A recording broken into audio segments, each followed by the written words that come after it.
Ramogi thuolo ni adwani mondo kora teri achiel kachiel mondo wangi weche matimore do mar piny Kenya.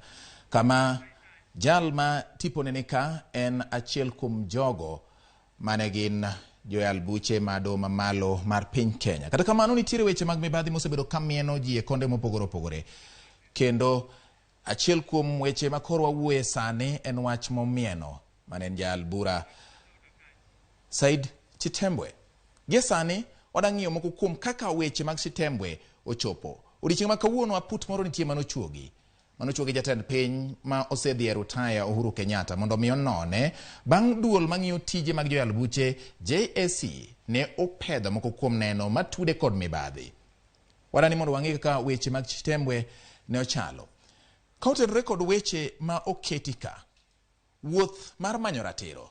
JSC ma iluongo ni Judicial Service Commission kata commission mochung' ne ng'iyo tije mag bad migawo mar joyal buche ne dwaro ni mondo mi jang'ad bura Chitembwe otimne nonro ma kotenre kod weche mag mibadhi mane miene. JSC ne ochako nono neno mane tudo Chitembwe kod mibadhi. Bang' ma kane gisetimo nonro margi e weche mag neno, mae gima nowuok. JSC nopedho dwaro ne jatend piny mana sing'isi motelo ni e kinde en Uhuru Kenyatta mondo mi ochuga Aput mar nono Chitembwe kotenre gi weche mag mibadhi.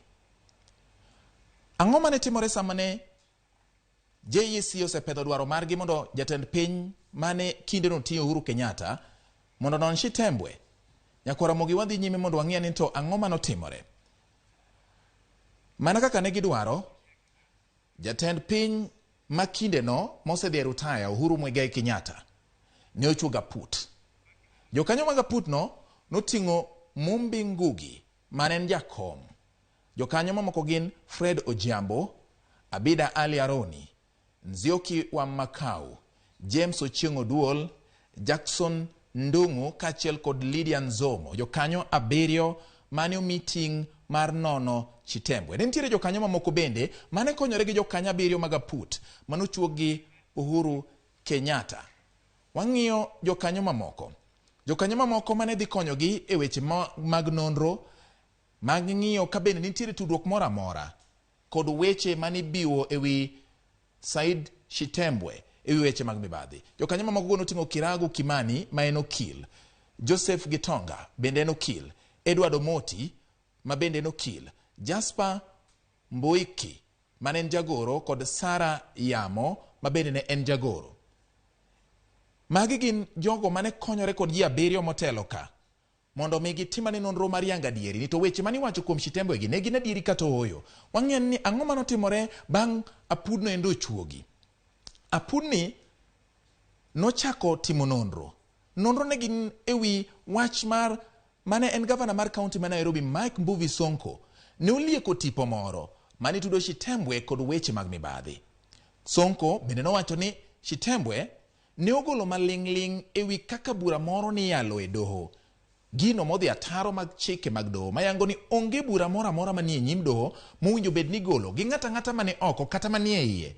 Kendo mae gima koro omiyo Chitembwe obedo kod midhiero machalo kod ma. Bang' Apud ni timo nonro kaluwore kod gik moko manobiyo e Chitembwe, ang'o ma giyudo? Paro magigolo en mane? Giwacho kama. Gigolo duoko margi ka giwacho ni Chitembwe owinjo bed ni igolo oko e apisi kaka jang'ad bura. Ging'ado ni giyudo ni seyo manoket kuom Chitembwe adieri nitie kendo nodhi ataro mag chike kotende kod buche mantiere nyim od yalo bura kata doho.